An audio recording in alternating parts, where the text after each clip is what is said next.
Ça tue aussi la mobilisation.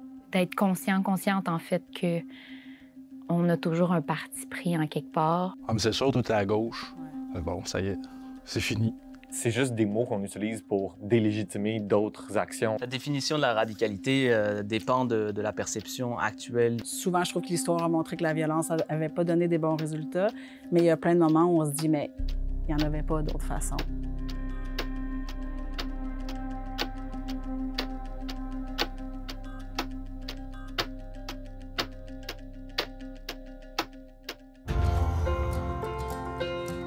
On pourrait faire un bout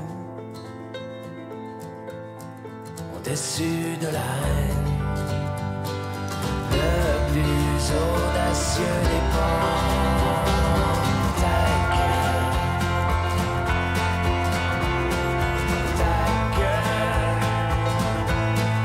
Ouvrir la fenêtre, notre chambre d'écho.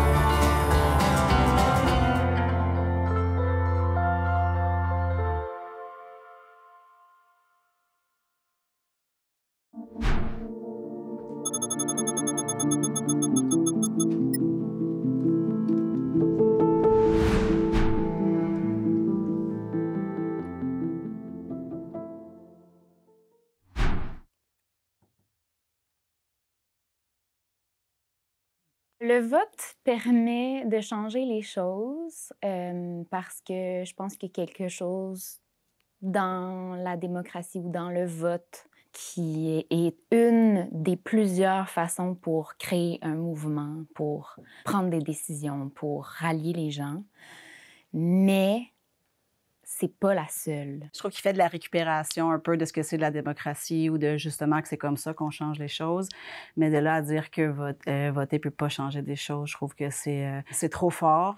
Les projets de loi ont changé la vie du cours des femmes, entre autres. Il y a eu un changement qui découle en partie du vote. Ça a été porté par une volonté politique d'un parti qui, lui, est arrivé au pouvoir par le vote. Fait que c'est un outil législatif au final. Voter est une chose qui permet est une façon de faire changer les choses. Voter, c'est juste ultimement une façon d'obtenir une légitimité légale pour un mouvement. Ça détermine le cadre dans lequel on va lutter pour un meilleur monde. Puis c'est sûr que je vais choisir le cadre dans lequel c'est plus facile de lutter pour un meilleur monde. Dans le fond, voter, ça permet juste de changer les gens qui pourraient changer ou pas changer les choses. Tu sais, historiquement, dans le fond, les choses ont toujours changé sans qu'il y ait toujours eu des votes. Moi, personnellement, je suis un abstentionniste parce que avant, je pensais que, dans le fond, ça sert à rien aller voter. Mais en fait, ça sert à quelque chose, puis je suis contre ce à quoi ça sert. Le vote permet une dépossession de notre pouvoir politique. C'est-à-dire qu'on délègue la possibilité de prise de décision par d'autres personnes. Et actuellement, dans nos institutions, on n'a pas véritablement de moyens autres que le vote pour mettre une pression, vouloir passer des lois ou changer un mouvement social, quelque chose. À part les manifestations, à part comme ce que tu as dit, des actions politiques, qui est maintenant très commun et qui est même moins pris en compte par les gouvernements actuels. On n'a plus, nous, en tant que citoyens, en tant que population, de moyens concrets pour avoir une voix et qui se concrétise dans des lois et dans un changement radical de paradigme. C'est important pour moi d'aller chercher des personnes qui sont désintéressées par la politique. Le système est peut-être imparfait, mais il nous permet d'aller chercher un grand pourcentage de personnes qui, au moins une fois, peuvent aller voter. Plus on complexifie, plus on permet d'ouvrir des possibilités, mais je crois qu'on a un enjeu de potentiellement perdre beaucoup, beaucoup de personnes. Ça fait à peu près 150 ans que les gens sont gouvernés par des gens qui ont été pas choisis par 70% de la population. Fait que je trouve que voter, pour moi, c'est quelque chose qui est pas tant facteur de changement que ça. Je trouve c'est important qu'il y ait une pluralité au niveau des partis politiques, mais au niveau du résultat, en fait, électoral. Donc, oui, plus un système de vote proportionnel où il y a peut-être plein d'autres formes, mais j'aimerais ça avoir plus de compromis entre différents partis ou des indépendants pour pouvoir arriver à des projets. Je pense que tout le monde y gagnerait, puis on gagnerait dans le débat. Là, on a souvent deux équipes. Puis aussi, je pense que c'est important de ne pas détacher le monde dans lequel on vit du contexte historique parce que Ben là, mettons, au Canada, c'est l'histoire de l'Empire, c'est l'histoire de plusieurs empires, puis comme... On a tendance à essentialiser ce qu'on est en train de vivre. Comme, ben là, c'est fait comme ça. Ouais, c'est ça.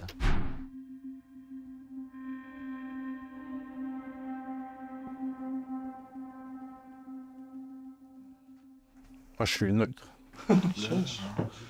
Je pense que les réseaux sociaux peuvent être un outil vraiment intéressant de ralliement, d'information, de rencontre, mais je pense que la manifestation de la prise de position, l'Internet ne peut pas remplacer la rue. Attends, je me ferais pas, il y avait 60 personnes sur Facebook qui étaient d'accord avec moi, ça veut dire que j'ai raison. Ça peut pas être ça l'expression véritable du mouvement qui est créé, selon moi. Je pense que ça se passe dans la rue. Ouais. Je suis d'accord que ça a un peu remplacé, évidemment pas complètement. Mais en fait, en premier, j'ai pensé au mouvement MeToo. J'ai pensé aussi il y a plusieurs pays qui, grâce aux réseaux sociaux, arrivent à plus se parler. Les gens, les personnes dans ces pays-là arrivent plus à se parler, à se rassembler, à discuter, à donc créer des mouvements qui, après ça, vont faire bouger les choses politiquement dans leur vie. J'ai l'impression, c'est vraiment une impression, que si ça n'existe pas sur les réseaux sociaux, le mouvement n'existe pas. On dirait qu'il y a comme une déconnexion.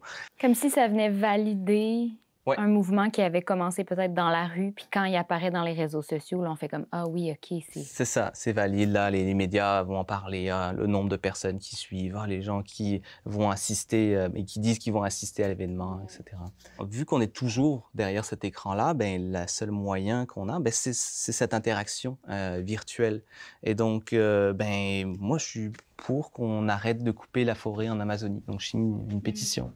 Est-ce que c'est suffisant? C'est pas la question maintenant, là, mais voilà, vous savez certainement la réponse.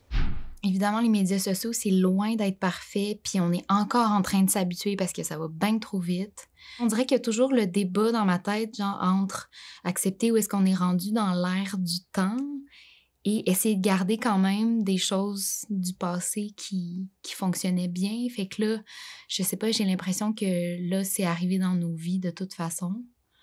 Moi, ça m'ouvre là, sur une panoplie de sujets différents auxquels j'aurais pas accès facilement.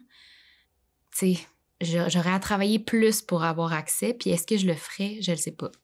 Je pense que c'est davantage un complément, une extension qui permet deux possibilités très, très, très intenses. Soit ça marche super bien, comme dans certains pays, tu l'as nommé au niveau du printemps arabe, où il y a beaucoup de personnes qui se sont organisées à travers les médias sociaux, alors que les gouvernements n'étaient pas habitués à ce genre de méthode de communication-là à l'interne dans leur pays. Ça a déstabilisé des régimes parfois.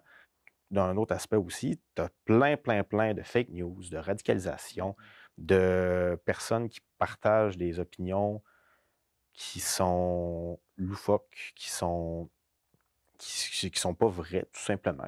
Et ça tue aussi la mobilisation dans la rue, dans les assemblées, dans le vote. C'est une extension qui peut vraiment être positive, mais je pense qu'elle peut aussi beaucoup faire de mal. Mais en aucun cas, je pense qu'elle a remplacé la rue. Je pense qu'elle peut beaucoup l'aider ou beaucoup la nuire, la rue. Tous les acteurs sur la scène politique utilisent les réseaux sociaux, puis ben, il faut le faire, là, comme il faut pas céder ces territoires-là sans qu'on ait à les céder, tu sais. Mais je pense juste qu'on parle pas de la même chose. Je pense que ça a changé la nature de l'organisation, mais que ça peut pas remplacer, mettons, l'extrême droite, là, le alt-right américaine, est pas capable de s'organiser à l'extérieur des réseaux sociaux, ben ils peuvent pas essayer de prendre le Capitole, tu sais. Ouais, parce que si tout le monde va sur les réseaux sociaux, je suis pas sûr qu'il va y avoir de changement, mais si tu l'as nommé aussi, je pense que si les gens sont pas sur les réseaux sociaux, le mouvement, on a comme l'impression qu'il n'existe pas. Il est très fort, peut-être à l'interne des gens mobilisés, mais tu as l'impression qu'il est dans un désert, sinon de la société que personne ne voit. Mais c'est pour ça que ça peut pas avoir remplacé, c'est juste un nouvel outil, selon. Effectivement. J'ai changé d'idée.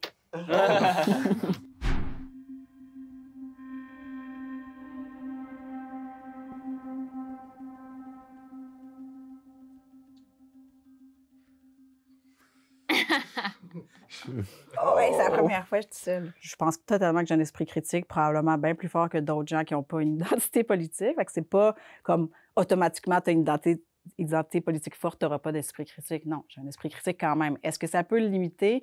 Oui, moi, je pense que n'importe qui a une conception forte de lui-même, de ses valeurs, de ses croyances, a de la difficulté. Puis c'est pour ça que dans la vie, c'est important souvent de se rasseoir et de dire, OK, c'est quoi mes croyances? Moi, je veux dire oui et non, parce que je pense que ça dépend vraiment de l'individu ou du groupe en question. Parce que des individus qui sont adhérents à rien, mais qui se remettent jamais en question. Il y a des individus qui sont adhérents à quelque chose, qui se remettent en question. Je trouve que c'est ambigu. Ça peut limiter, mais c'est pas comme inévitable. Mais c'est ça, j'ai l'impression que ça prend énormément de, de conscience de soi, de travail sur soi, d'éveil aussi, d'être consciente en fait que on a toujours un parti pris en quelque part, l'autre personne aussi. C'est important de se remettre en question pour être sûr qu'on dépasse nos angles morts, qu'on soit capable de partager une réalité avec d'autres personnes, puis de les considérer, de prendre les gens, de respecter les personnes comme nos équivalents moraux ou nos équivalents, mettons, intellectuels, de reconnaître que la réalité qui se présente à toi, ben, elle a une valeur en soi. Mais je pense que ce qui limite la pensée critique, c'est le dogme, puis que l'important, en fait, c'est de constamment réévaluer ses positionnements politiques avec comment est-ce que ça interagit dans le monde, là, comme de pas rester campé sur des positions juste parce qu'elles ont une étiquette. Mais je pense que c'est quand même important de pouvoir résumer tout plein d'idées sous une seule... sous un seul mot, parce que ça facilite la communication. Avec les étiquettes, principalement en politique, je suis pas très à l'aise. Souvent, c'est employé de façon péjorative. Donc, le mot en tant que tel est vidé de sens. Puis, je trouve que ça fait vraiment des raccourcis intellectuels. Comme si la personne se réduisait à sa seule idée politique, puis comme si sa seule idée politique se réduisait au seul moment de sa pensée. Chaque individu a son propre sens critique qui peut s'améliorer ou se détériorer en fonction du travail qu'il va mettre dessus. Il n'y en aura jamais un de parfait, puis il n'y en aura jamais un... Tu sais, on ne sera pas à classifier les sens critiques, mais selon moi, c'est une compétence qui est propre à chaque être humain puis qui existe, peu importe si tu décides d'adhérer ou pas.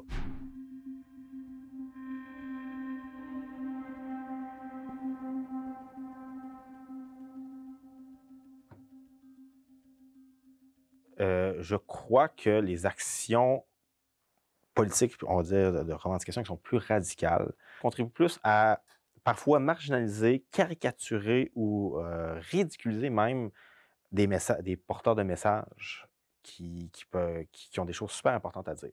Parfois, effectivement, un coup d'éclat vraiment radical va faire en sorte qu'on va discuter d'un sujet dans l'actualité, puis ça va peut-être faire bouger les choses au niveau de la politique, ça va peut-être mobiliser des gens, mais je trouve que la balance avantage-coût n'est pas à l'avantage de l'action radicale. Je pense que ça nuit surtout à la perception, mais pas tant à la pertinence de l'action. J'ai regardé un documentaire qui parlait des émeutes de Los Angeles en 1992 sur l'affaire Rodney King. Tu sais, ça virait vraiment en émeute, puis la ville était en feu, puis il y a des gens qui disaient « Ouais, mais c'est pas une façon de... Tu sais, c'est pas une façon de s'exprimer, c'est pas comme ça qu'ils vont gagner leur cause, puis... » Ouais, mais c'est quelle autre façon qu'ils ont eu qui a pu fonctionner? C'est comme si la cause était déjà minée d'avance. Fait qu'on peut pas nuire plus à la cause sur certaines causes, je trouve. Normalement, la violence répond à la violence. Après ça, c'est de s'obstiner qui le cause en premier, la violence. Mais ouais, en tant que tel, je trouve rarement que c'est légitime. Je trouve par contre que des fois, c'est excusable, qu'on peut l'expliquer. Mais je trouve pas que c'est légitime fondamentalement. Je pense que c'est l'histoire qui nous donne raison ou pas, là. C'est ça. Fait que c'est ensuite qu'on peut le savoir, puis c'est d'où l'importance, comme quand on veut transformer le monde, de s'évaluer, puis d'être capable d'être autocritique, de regarder qu'est-ce que ça a donné ou pas. Souvent, je trouve que l'histoire a montré que la violence n'avait pas donné des bons résultats, mais il y a plein de moments où on se dit, mais il n'y en avait pas d'autre façon. On voudrait, puis on dirait qu'il n'y en avait pas. Surtout parce que l'histoire, c'est un narratif, là, comme c'est plein de points, des événements qui se sont passés dans le temps, mais surtout comment est-ce qu'on décide d'en faire du sens. Puis je pense aussi que le mot violence, c'est super galvanisé, tout comme le mot radical. Puis comme c'est juste des mots qu'on utilise pour délégitimer d'autres actions, tu sais, parce que la violence, ça peut être l'autodéfense, la violence, ça peut être... Ça peut être les décisions politiques. C'est comme quand ils décident de couper dans l'aide sociale, mettons. Ben oui. C'est une violence c'est incroyable. C'est une violence économique, oui, exactement. Mais comme, en même temps, il y a des moments où la chose la plus stratégique, c'est pas de faire l'action la plus radicale, tu sais. Ouais, c'est ça, la définition de la radicalité dépend de la perception actuelle historique, on va dire. Et il y a le concept de la fenêtre d'Overton qui cadre un petit peu qu'est-ce qui est acceptable. Qu'est-ce qui est acceptable dans ce moment présent. Actuellement, faire des manifestations, c'est correct au Québec. Mais en Russie, c'est pas correct. Parce que ça va contre la volonté de l'État. Et des fois, au niveau stratégique, faire des actions plus radicales déplace cette fenêtre pour dire « OK, eux sont beaucoup trop extrêmes, qui fait que le groupe avant qui était considéré radical vont être écoutés, vont être un interlocuteur légitime. » D'avoir des actions radicales dans un mouvement, je serais plus portée à dire que ça ne nuit pas parce qu'on a besoin d'une diversité. Puis que, en effet, des fois, on va le savoir juste après, mais c'est tellement difficile de faire changer les choses qu'il faut plein de choses différentes, à plein de vitesses différentes, à plein de degrés différents. Puis, à un moment donné, comme... c'est dur de savoir d'avance. La polarisation des débats, c'est quand les discussions deviennent de plus en plus divisées et extrêmes, avec peu de place pour des positions intermédiaires ou nuancées. Chaque camp est convaincu de sa propre vérité et cherche principalement à défendre ses positions plutôt qu'à comprendre celles de l'autre. Ça conduit souvent à des débats où on parle les uns contre les autres plutôt que les uns avec les autres, ce qui rend le dialogue constructif difficile.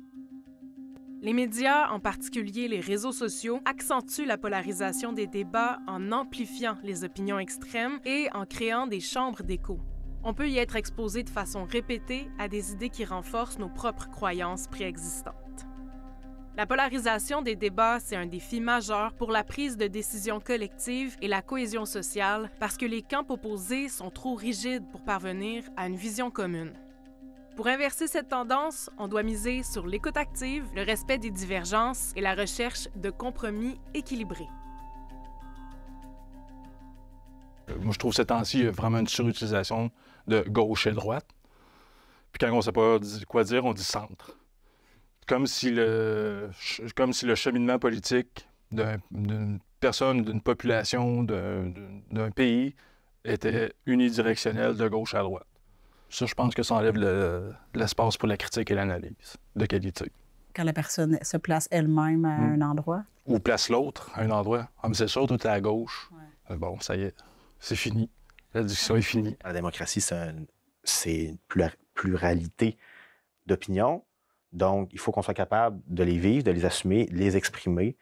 On dirait que des fois, c'est comme si on pouvait croire... On a la même croyance, mais est-ce qu'on a le même espoir que ça pourrait fonctionner? Si on se parlait doucement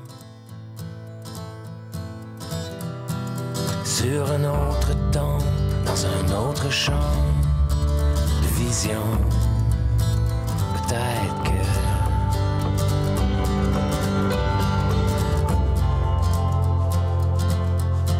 si on se croisait plus souvent entre les pôles d'un autre camp, d'une autre chambre d'écho, peut-être que si on s'écoutait autrement, sans les réponses de notre temps et sans défendre nos défauts, peut-être on serait fiers de nous. On pourrait faire un bout au-dessus de la haine.